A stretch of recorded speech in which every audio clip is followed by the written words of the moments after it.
3000 साल सिर्फ एक ही समाज को अधिकार था बढ़ने का, तो आरक्षण तो तुम लेते आ रहे हो 3000 साल से। और 100% आरक्षण की मांग अब हम करेंगे। सारा बैकलॉग क्लियर करोगे। हमारी किसी चीज की लड़ाई, हमारी सिर्फ अब बैकलॉग की अधिकार लड़ाई है। जितनी सीटें आपने हमें नॉट फाउंड सूटेबल किया, अभी आने वाले 2 साल सड़कों पे निकलेंगे, ऑल इंडिया मूवमेंट करेंगे, लड़ेंगे और कोई भी एक भी इंसान को जनरल कैटेगरी पे परमानेंट नहीं होने देंगे। अब हम अपनी सीटें लेके आएंगे। जो लाठीचार्ज हुआ है इसमें प्रशासन और पुलिस प्रशासन पूरा इन्वॉल्व है। पहले अपना क्रीमी लेयर छोड़ो। पहले के जो जज मठाधीश वहां बैठे हैं, जो आके रिटायर होने के बाद सीधे बीजेपी ज्वाइन करते हैं, जो सरकार के अंदर दलाल बैठे हैं भाजपा के अंदर, मैं कहती हूँ जितने सांसद बैठे हैं जो दलित समाज से वहां गए हैं, पहले इनको बोलो, जो थपथपाते हो क्रीमी लेयर के ऊपर समर्थन करते हो, अपनी कुर्सी छोड़ो और अनारक्षित सीटों से लड़के दिखाओ। औकात एक दिन के अंदर समझ नहीं आएगी ना, पार्टी थप्पड़ मार के ऐसा निकालेगी ना, भगाएगी, अपने आप समझ में आ जाएगी।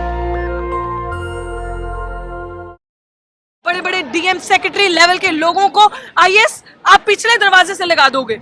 वैसे ही सीटें कम है।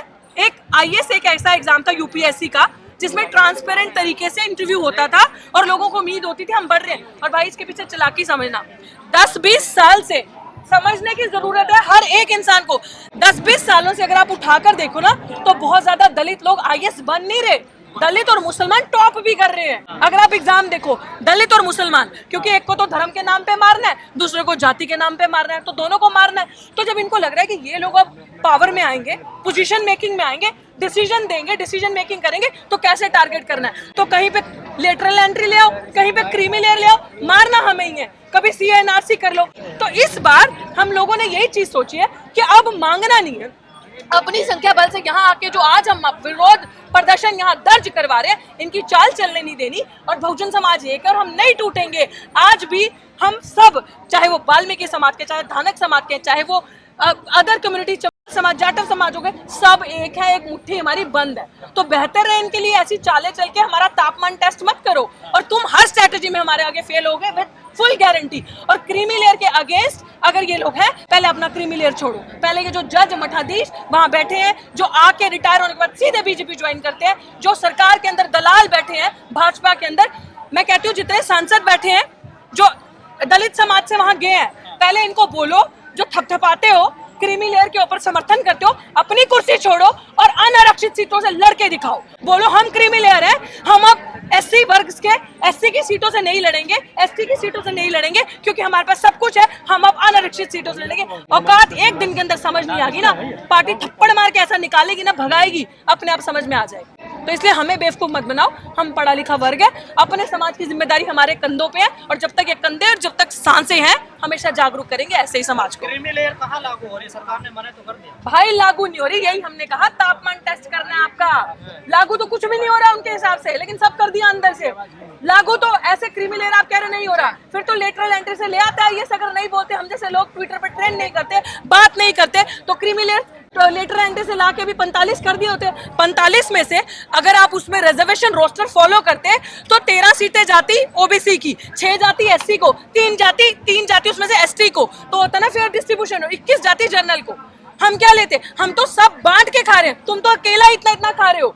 और हमें कहते हैं नॉट फाउंड सूटेबल। हमारे अंदर पोटेंशियल कैपेबिलिटी नजर नहीं आती। अगर आपके अंदर पोटेंशियल है ना, तो अब मैं आज आपको ये चीज बता दूं, जितने सरकारी कर्मचारी है ना, आज लोग कहते हैं कि प्राइवेट सेक्टर्स में आपको रिजर्वेशन मिलती है, नहीं मिलती ना। कहते हैं नहीं, सरकारी कर्मचारी काम नहीं करते, प्राइवेट में प्राइवेट कर दो सब चीजों को, प्राइवेट वाले काम करेंगे। तो सरकारी में कौन बैठे हैं? सारे आपके तो बैठे हैं। एससी एसटी कहाँ है सरकारी में? ओबीसी कहाँ है इतना सरकारी में? तो इसका मतलब आप ही के लोग काम नहीं कर रहे ना। हम तो मेहनत कश हम काम कर रहे हैं, और हमें अब अपना हक छीनना आता है। 90% निकम्मे हैं क्या वो?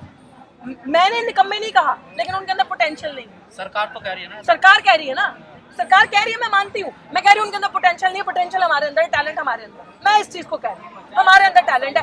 अगर पोटेंशियल हो, टैलेंट हो, तो आओ ना एग्जाम देके। हमारे आपको आरक्षण का सवाल है, आओ ना एग्जाम देके, 2 एग्जाम पास करो अपनी मेहनत से। तुम्हें भी तो मिल गया ना ईडब्ल्यूएस, 50% से ज्यादा आरक्षण लेके घूम रहे हो ना भाई।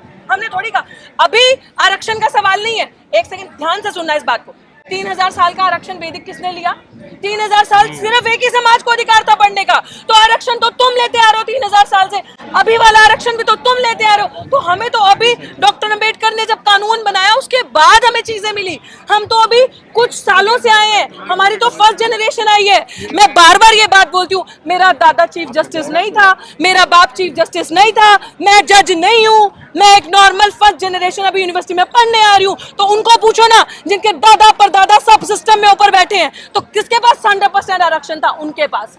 और 100% आरक्षण की मांग अब हम करेंगे, पूरा का पूरा आरक्षण हमें। और अगर इनको जस्टिस चाहिए, और ये बहुत हितैषी है हमारे समाज के, तो इनको मैं यही चीज बोलना चाहती हूँ कि हमारे समाज के जो लोग पीछे रह गए, इनको बहुत दर्द है ना, इनका कलेजा फूट फूट के आ रहा है। करनी सेना वाले सपोर्ट कर रहे हैं, यहीं से समझ लो कितना बड़ा आपके साथ अपराध होने वाला है।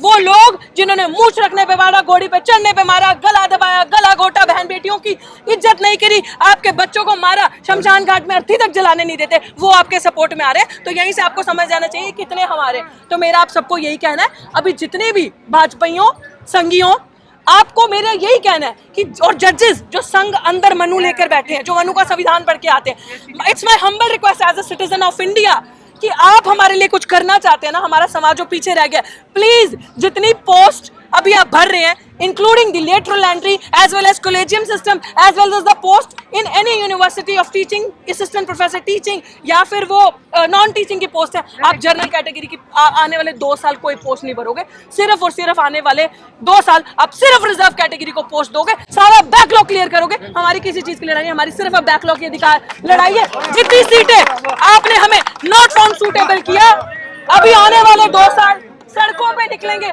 ऑल इंडिया मूवमेंट करेंगे, लड़ेंगे, और कोई भी एक भी इंसान को जनरल कैटेगरी पे परमानेंट नहीं होने देंगे। अब हम अपनी सीटें लेके आएंगे, बताते हैं घर घर से एक एक शेड्यूल ट्राइब का, एक एक हमारे वाल्मीकि भाई को, दानक समाज के भाई को, चमार समाज के बच्चे को पढ़ा के स्कूल भेजना पड़ेगा, लेके जाना पड़ेगा। आओ पढ़ो, तुम्हारी नौकरी दिल्ली विश्वविद्यालय में वेट करिए, आओ पढ़ो जेएनयू में तुम्हारी नौकरी वेट करिए, वो सीट खाली रहेगी, तुम उन सीटों पे पढ़ाओगे नहीं, तुम उन सीटों का कब्जा नहीं करोगे। This is our right. और 85% अब तुम्हें बताएगा, 15% क्या, अब तो 15 भी नहीं रहे हैं अकॉर्डिंग टू बिहार सेंसस। तो अब तुम्हें हम बताएंगे 92% तुम्हें कैसे दिखाता है देश किसका है, मूलभूत चीजें किसकी हैं, हमारी हैं। और हम जैसे, सुनो, क्लासिफिकेशन मतलब क्या है ना, हम जैसा युवा जो पढ़ लिख गया बोल रहा है ना आगे आके, इनका मुंह बंद करो, इनका मुंह तभी बंद होगा जब कब्र में जाएंगे, इनका मुंह से पहले बंद नहीं होगा। है दम तो करके दिखा दो। लेकिन बिहार में आंदोलनकारियों पर लाठीचार्ज हुआ है, उसको कैसे देख रही है? Very shameful. उन्होंने जो किया वो, उसमें भी आई एम श्योर अंदर कोई मनुवादी बैठा होगा अफसर, जिससे बर्दाश्त नहीं हो रहा होगा कि दलित इतना जागरूक हो गए। दलित कभी भी कोई इंसान, शोषित वर्ग का, SC ST OBC, ये कभी भी इनडिसिप्लिन क्रिएट नहीं कर सकते, और संवैधानिक तरीके से काम नहीं कर सकते, कभी किसी के साथ जोर जबरदस्ती नहीं कर सकते, ये कभी भी मर्यादा के बाहर नहीं जाएंगे। They will always maintain piece. मेरा धरना 6 महीने से ऊपर चला, किसी ने भी 1% उग्र माहौल नहीं दिखाया, जबकि पुलिस ने 10-10 बार डिटेन किया। अंत में धरना इसलिए उठाना पड़ा क्योंकि 140 धारा वहां लगा दी, और 9 FIR मेरे पे की और मेरे साथियों पे करी, और इस तरीके से हमें परेशान किया। हम लोग इसलिए वहां से हटे क्योंकि उन्होंने अब हमारे साथियों को टारगेट करना शुरू कर दिया था। हम जाते थे तो पानी बहाना, गंगा जल करना। तो मैं बार बार ये चीज बोल रही हूँ, जो लाठीचार्ज हुआ है इसमें प्रशासन और पुलिस प्रशासन पूरा इन्वॉल्व है, डराने के लिए, क्योंकि लोगों से उनका वो जन सैलाब संभाला नहीं जा रहा होगा। पर खाई पैदा जो होगी समाज में, उसको कैसे मिटाया जाएगा? खाई पैदा नहीं हो रही, उन्होंने खाई बनाई है आपको दिखाने के लिए। जो दिखता है वो बिकता है, वो बेच रहे हैं, मीडिया पॉपुलर प्रोपेगेंडा को स्प्रेड कर रहा है, हम लोग उसको खरीद रहे हैं। हम खरीदना बंद कर देंगे। हमारी कल भी मीटिंग हुई, सारे समाज के लोग, अधिकतर मेरी टीम में सब समाज के लोग हैं, हम सब हैं एक साथ, हम सब बहुत खुश हैं। हम सब समझ रहे हैं कि आज हमारे हितैषी कैसे हो गए, हमारा जो समाज पीछे रह गया वो चीज, हमारा जो समाज, विरोध किसका है? सरकार का? जजमेंट का भी सरकार का तो है ही भाई। सरकार का तो तब से, जब से कुर्सी पे बैठी है, तो जजमेंट का विरोध तो है ही सरकार का सबसे पहले, क्योंकि मान्यवर साहब ने बड़ी खूबसूरत बात कही थी, जो सरकार ये काम खुद नहीं करेगी वो कोर्ट के थ्रू करवाएगी, and this is what is happening because they themselves are not doing anything today. तो जो काम खुद नहीं करना उसमें कोर्ट को गुस्सा, तो भाई हमने नहीं किया, कोर्ट ने किया। ये बात मैंने आज से 6 से 7 साल पहले बोली थी, और आज वो बात पूरी हो रही है। लेकिन मैम, बार बार पंजाब के एग्जाम्पल दिया जा रहा है कि वहाँ पर ये पॉलिसी लागू थी, तो वहाँ पर बहुत बड़ा बदलाव आया आगे के समाज में। ऐसा कोई बदलाव नहीं आया, आप खुद ऐसी पंजाब से बिल्कुल बता सकती हैं बिल्कुल ऐसी कोई भी पॉलिसी वहाँ इन एक्चुअल इन पेपर्स लागू नहीं थी। ड्रामा है जो आप यहाँ सुनते हैं, कोई बदलाव। वहाँ पे लोग बहुत ही हार्मनी, बहुत ही पीस से रहते हैं, लोगों को समझ में आ रहा है, वहाँ के लोग स्मार्ट हैं, बोल्ड हैं, हर जगह के ही हैं, लेकिन उनको समझ में आ रहा है सरकार क्या कर रही है। खासकर जब ये अपने विंग्स एक्टिव कर देगी ना, आरएसएस, करनी सेना या जो भी हिंदू वाहिनी सेवा, ये वो, जब वो आपको सपोर्ट करने लगेंगे ना, जो लोगों ने कभी आपके घर आके नहीं देखा कि पीपे में आटा है कि नहीं है, कि बच्चे जा पा रहे हैं स्कूल, खा पा रहे हैं खाना एक वक्त का भी, वो आज एकदम से हितैषी हो गए कि आपको सरकारी नौकरी मिलनी चाहिए। क्यों चाहेंगे? वो कह रहे हैं कि आपको आरक्षण का लाभ नहीं मिल रहा, आपको शिक्षा नहीं मिल रही। आरक्षण का लाभ तो तुमने महंगा कर दिया कि इतनी शिक्षा को महंगी कर दो, प्राइवेट इंस्टीट्यूशंस को गवर्नमेंट पब्लिक मेकिंग जो इंस्टीट्यूशंस है, पब्लिक इंस्टीट्यूशंस उसको private making, profit making institutions बना दो।